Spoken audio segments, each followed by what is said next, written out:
es el más correcto. El- Acá hay un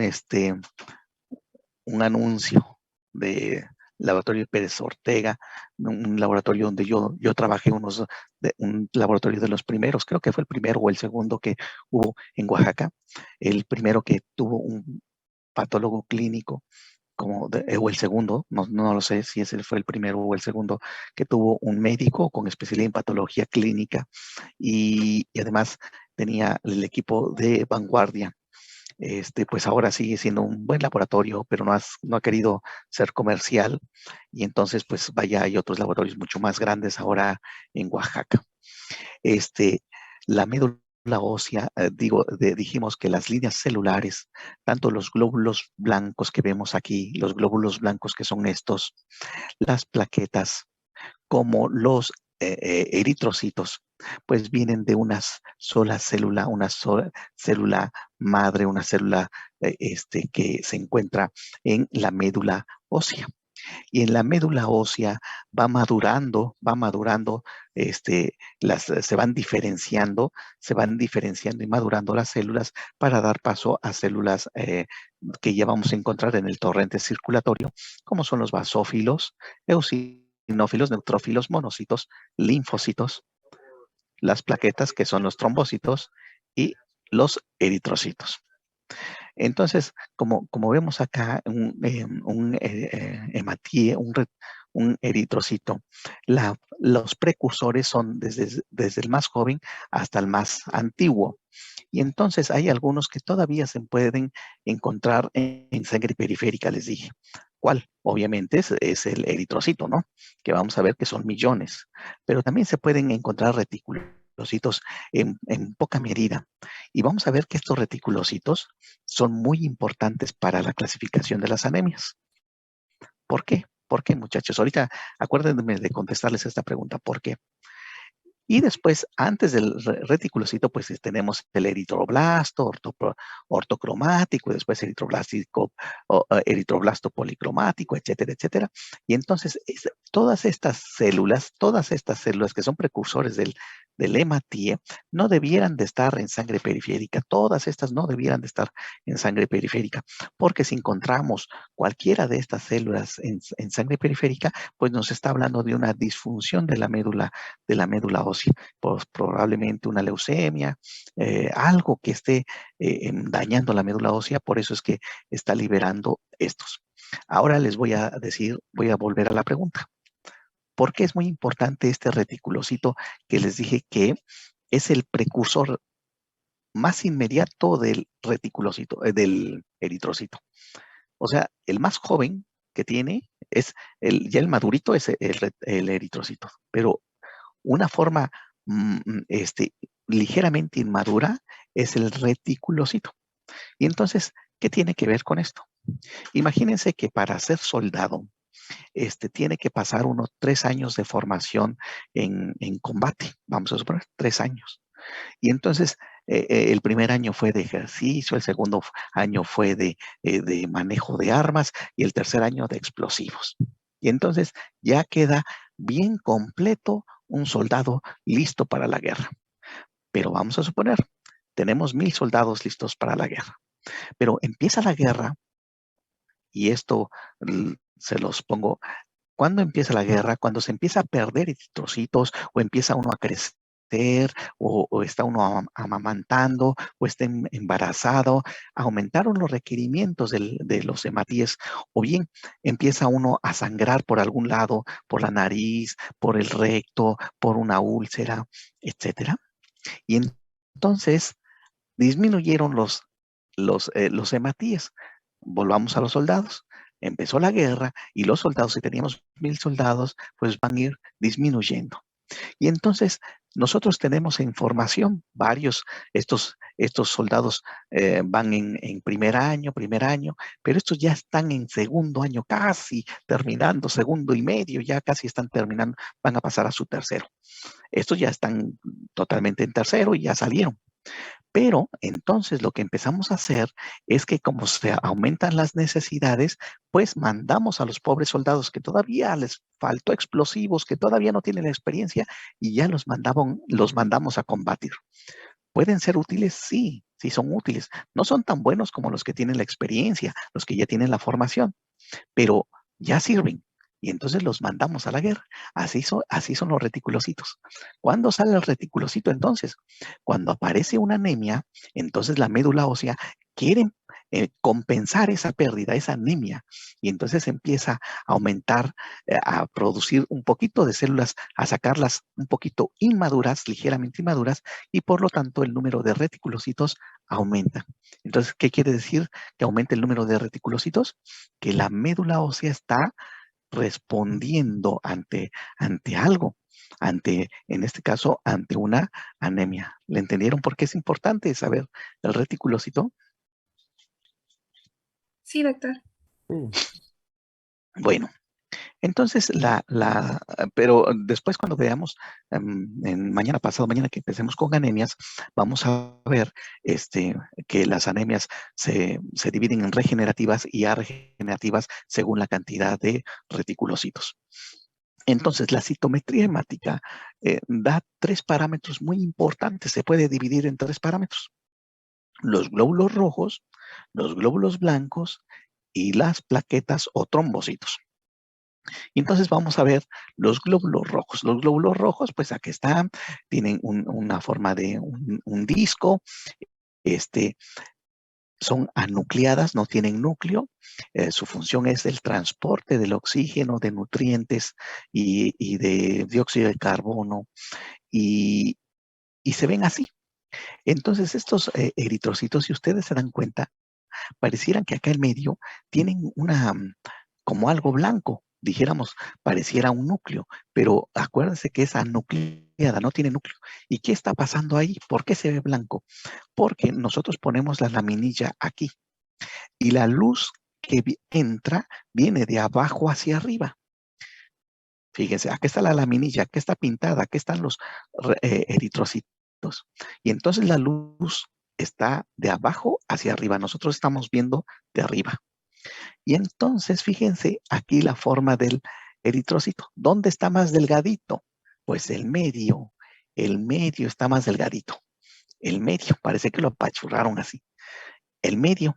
Y entonces la luz que se ve aquí es, pues, donde pasa más fácilmente la luz. Por eso es que se ven así los eritrocitos. Entonces, estos son miles de eritrocitos. ¿Qué tenemos en la fórmula roja? En la fórmula roja tenemos los eritrocitos o hematíes, tenemos la hemoglobina, tenemos el hematocrito, el volumen globular medio, la concentración de hemoglobina corpuscular, la concentración de hemoglobina corpuscular media, el índice de distribución de glóbulos rojos y los reticulocitos. Esto es lo que nos dice la fórmula roja. Y vamos a hablar de cada uno de ellos. Vamos a empezar por el hematocrito. ¿Qué es el hematocrito? ¿Qué es el hematocrito? Miren, cuando nosotros sacamos la sangre y la ponemos en un tubo, el tubo no puede tener nada que es un tubo de tapón rojo. Ese tubo no tiene nada en su interior, no tiene anticoagulante, no tiene nada. Ese tubo de tapón rojo, si nosotros ponemos la sangre ahí y la centrifugamos o la dejamos sedimentar 1 hora, 2 horas, al rato vamos a ver que se separó un líquido medio amarillento y los elementos formes. Pero además acá se ve como un coágulo. ¿Por qué? Porque la sangre después de cierto tiempo va a ser el coágulo, se va a coagular la sangre. Y entonces ese tubo rojo nos va a dar suero, fíjese. Si nosotros ponemos un tubo con anticoagulante, que ahorita vamos a ver cuáles son los tubos, hay tubos que tienen anticoagulante, podemos hacer lo mismo, lo centrifugamos o lo dejamos sedimentar y entonces se va a ver igual, se va a separar los elementos formes y un líquido medio amarillento. Y entonces, pero se llama plasma. Entonces vamos a tener dos tubos. Uno que cuando no tiene nada se llama suero y otro cuando tiene el tubo, tenía un anticoagulante, se llama plasma. ¿Y cuál es la diferencia entre uno y otro? En que en el plasma todavía tenemos los factores de coagulación. Todavía tenemos unas proteínas, principalmente de la vía de la coagulación, que en el suero no lo tenemos. ¿Por qué? ¿Que no es lo mismo? ¿Que no es la misma sangre de la misma persona? Sí, pero en el suero, al pasar algún tiempo, los factores de coagulación empezaron a funcionar y por eso ya se hizo el coágulo. Ya se, ya se ocuparon y esos factores de coagulación ya no los vamos a encontrar ahí porque ya se consumieron. ¿Sí le entendieron esto? ¿Cuál es la diferencia entre suero y plasma? Sí, doctor. Y entonces vamos a ver que en el laboratorio, ustedes en el hospital, van a ver unos tubos que tienen un tapón rojo. Vienen más adelante, un tapón rojo. Los que tienen tapón rojo no tienen anticoagulante. Esos son para suero. ¿Y para qué ocupamos el suero? Lo ocupamos para hacer químicas sanguíneas. Todos los anticuerpos se hacen en suero. La mayoría de los anticuerpos se hacen en suero. Entonces, con eso, la química sanguínea y la medición de los anticuerpos, anticuerpos antiamiba, anticuerpos antituxoplasma, anticuerpos antirrubiola, todos los anticuerpos se hacen en suero. No se les pase eso. Las químicas sanguíneas para ver la urea, la glucosa, la creatinina, el colesterol, triglicéridos, LDL, HDL, todos los lípidos se hacen en suero. En suero. Entonces, cuando quieran ustedes tener una muestra para química sanguínea, suero. Ahora, hay unos tubos que tienen anticoagulante. Son 3 anticoagulantes los más comunes. Hay otros, ¿eh? Pero son 3 los más comunes, los que ustedes van a manejar. Uno es con un tubo que tiene el tapón de color lila, que tiene EDTA. Este EDTA sirve para las biometrías. Permítanme ustedes. Este EDTA sirve para las biometrías. ¿Qué es lo que tiene el EDTA?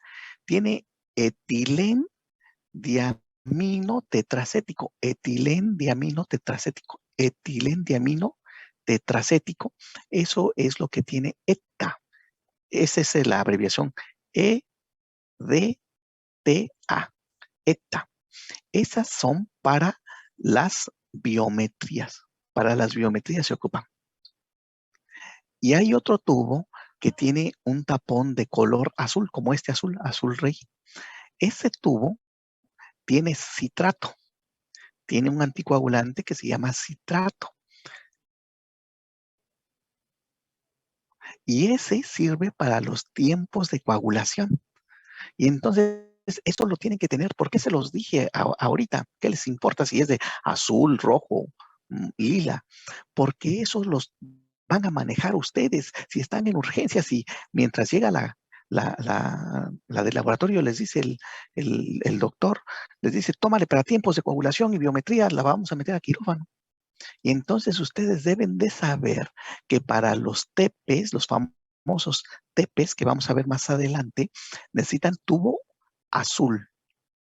Tubo azul. Si es una biometría, tubo lila. Si es una química, tubo rojo. ¿Me entendieron? Sí, doctor. Bueno, entonces ahora vamos a regresar con el hematocrito.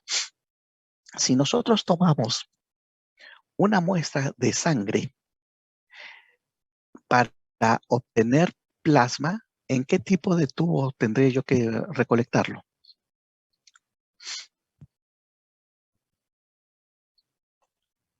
En el morado. O, sí, en el morado, en el lila, o ¿en cuál? En el azul. O en el azul. Exacto, en el citrato. Entonces, tomo un tubo que tenga anticoagulante, le pongo la sangre en el tubo, lo mezclo 2 o 3 veces, no se vale mezclarlo así, ojo, no se vale así, porque así embolizamos la sangre. Pobres células, pues las estamos pegando y se embolizan. Si nosotros le hacemos así muy, muy fuerte, vamos a embolizar la sangre. Entonces le hacemos así. Y entonces ya la revolvimos el anticoagulante con la sangre. Y lo ponemos en un tubito muy delgadito que se llama tubos Wintro. Mira, son tubos muy delgaditos. Y este le faltó porque tienen numeritos acá como reglas. Tienen, tienen en centímetros, pues, ¿sale? Y entonces vamos a suponer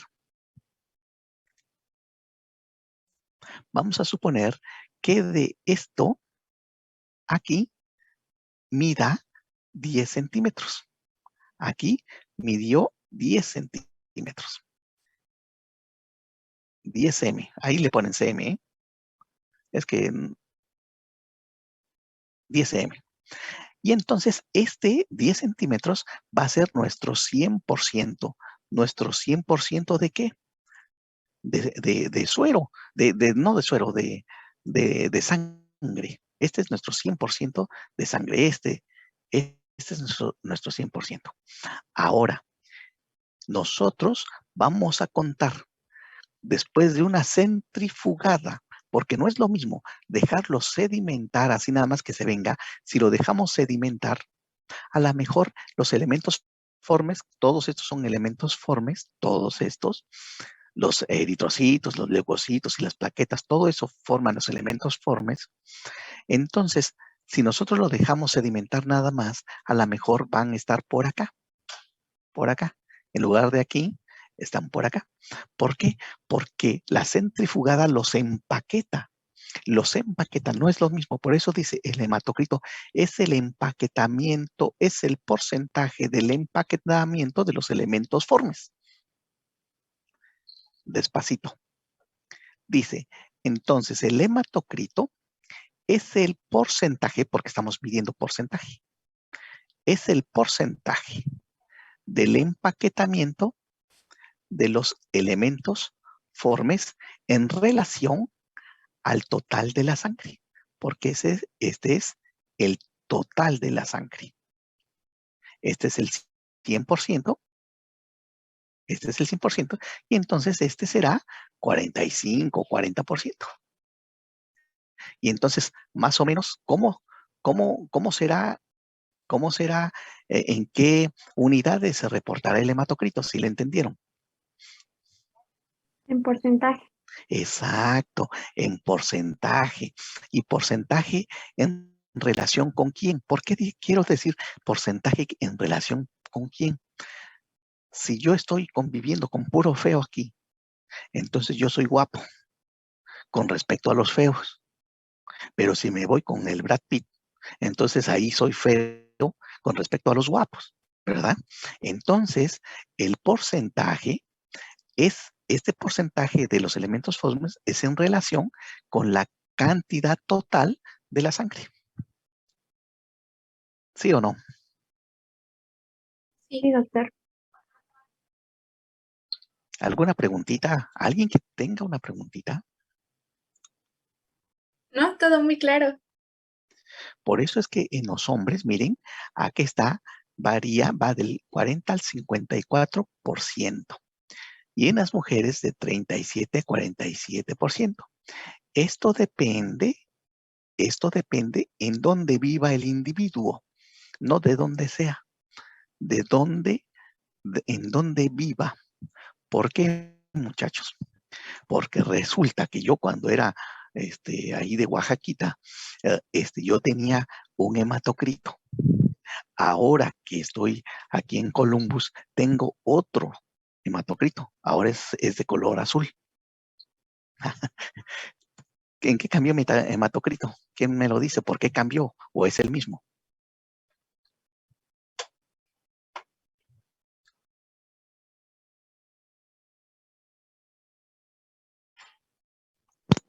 Seguramente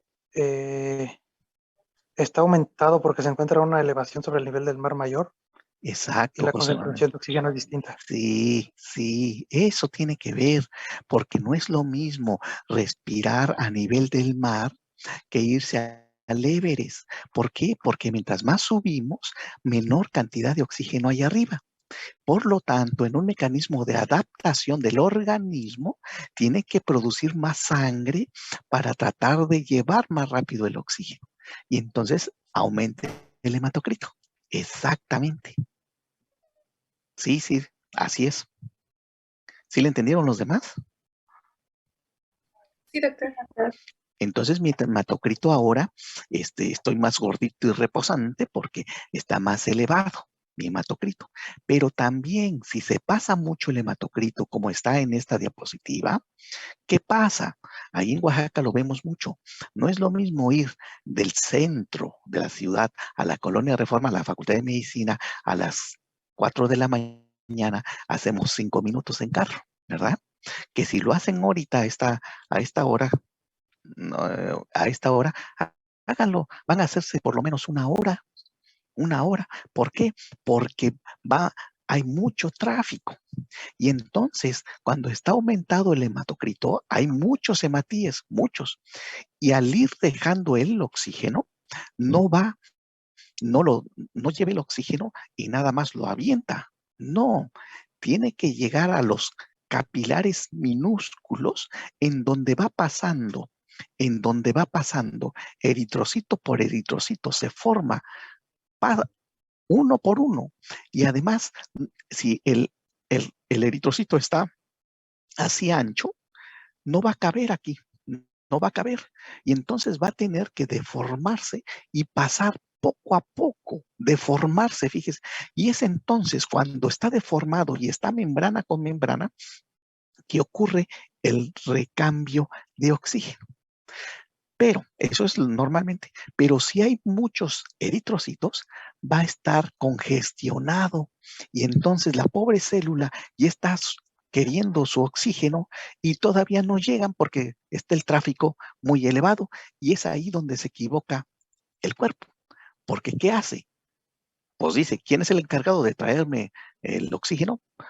Pues los eritrocitos, pero no están llegando. Pues dice que se produzcan más eritrocitos y entonces la hipoxia tisular hace que aumente la eritropoyetina que está del riñón y entonces la eritropoyetina favorece la eritropoyesis que en la médula ósea que se produzcan más glóbulos rojos, se producen más glóbulos rojos, pero si ya no queríamos y ahora hay más glóbulos rojos y ahora hay más congestionamiento y entonces la, la poliglobulia es mala. ¿Sí le entendieron? Sí, doctor. A los que roncan mucho, les sucede algo así. Les sucede el síndrome de apnea obstructiva del sueño. Tienen síndrome de apnea obstructiva del sueño. Están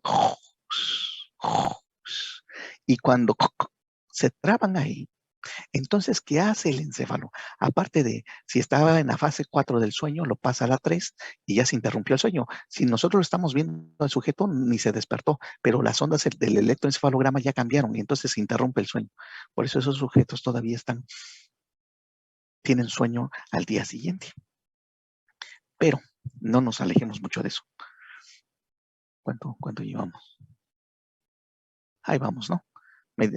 Y entonces, fíjense, en este sujeto, aparte de que está roncando, hubo una hipoxia y entonces en ese momento se manda la señal para que se produzca, se libere más eritropoyetina.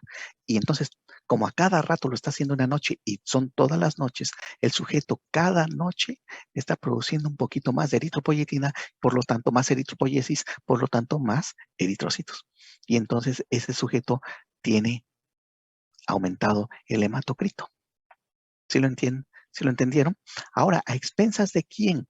Cuando le llamamos poliglobulia, estamos hablando de las 3 líneas celulares, del rojo, del blanco y las plaquetas, de las 3. Pero normalmente lo que vemos, lo que queremos decir es eritrocituria, porque nada más la mayoría de los casos es que aumenta los glóbulos blancos. Y entonces ese aumento se llama eritrocituria. Eritrocitemia, perdón. Eritrocituria es por las eritrocitemia. Eritrocitemia. Cuando aumentan las 3 líneas celulares, entonces estamos hablando de poliglobulia. ¿Sí o no? Sí, doctor. Ahora, por último, un hematocrito disminuido. ¿Qué puede ocurrir con un hematocrito disminuido? Pues obviamente no hay quien transporte el oxígeno, que transporte los nutrientes. Por lo tanto, este es un síndrome anémico. Pero imagínense que entonces en las anemias casi siempre tienen disminuido el hematocrito.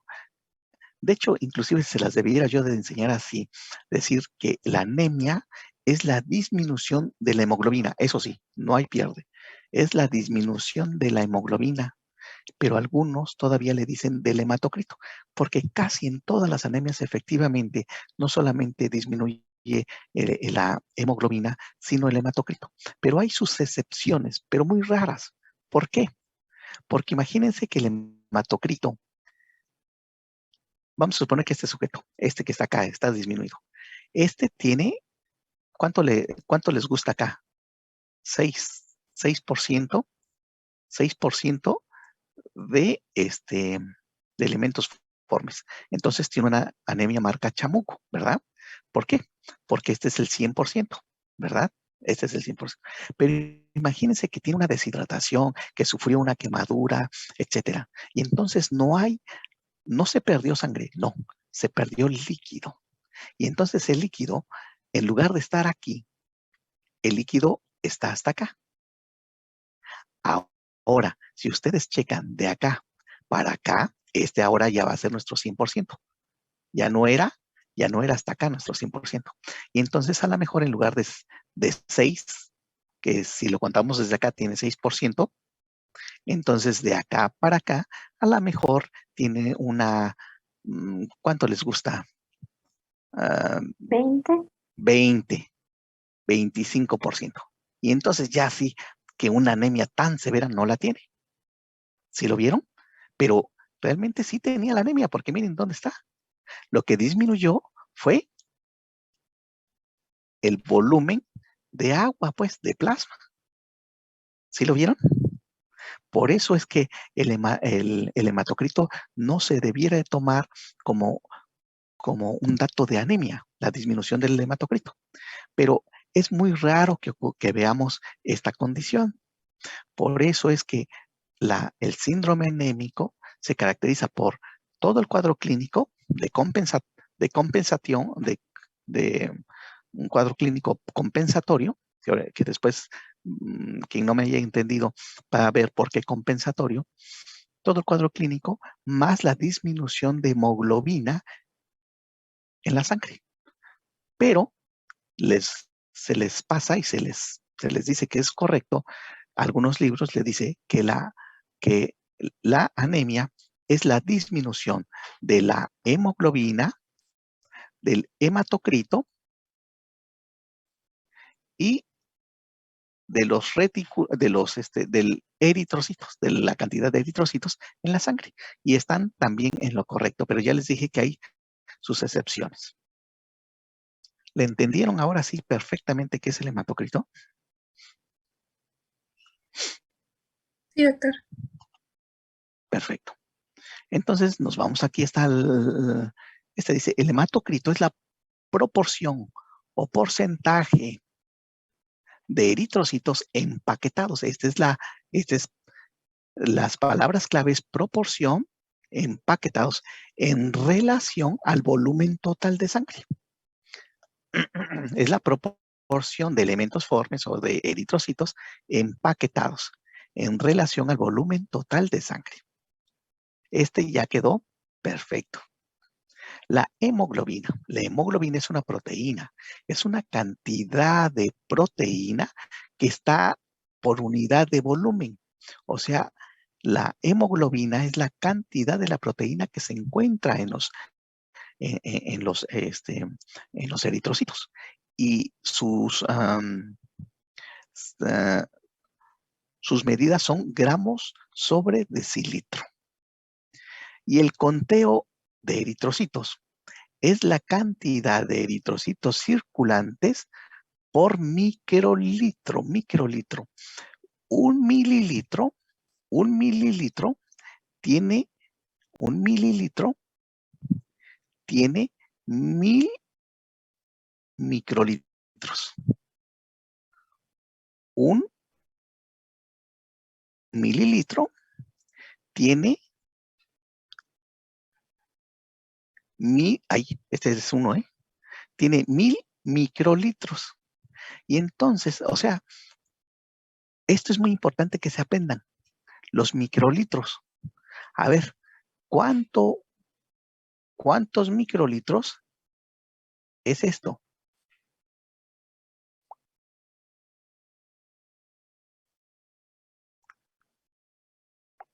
¿Cuántos microlitros? Exacto, son 500. ¿Cuántos microlitros son estos?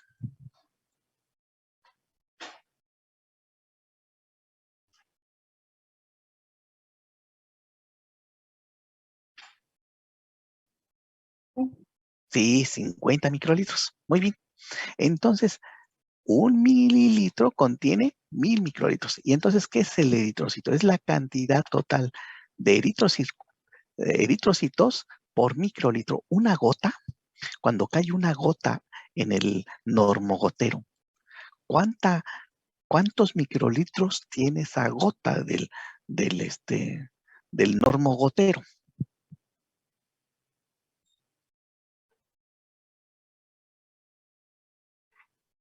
Para mañana, ¿cuántos microlitros tiene una gota en el normogotero? O sea, en eso que ponen de las soluciones, en los sueros, pues, en las soluciones, hay microgoteros, así le llaman microgoteros, o normogotero, que cae la gotota normal. Pero microgotero se llama porque la gotita es chiquita. Y entonces mañana me van a decir cuántos microlitros lleva esa gotota, esa gota en el normo y en el microgotero. ¿Vale? Bueno, ¿alguna preguntita? No, doctor. ¿Están entendiendo? Voy muy rápido, me salto mucho. No, va perfecto. No sé usted, no va usted a aumentar de puntaje, ¿eh? No, No, díganme lo malo para que, si me escuchan bien, ¿todo bien? Todo bien, doctor. Bueno, entonces nos vemos el día de mañana, pues. Piénselo eso para ustedes de 3 a 4.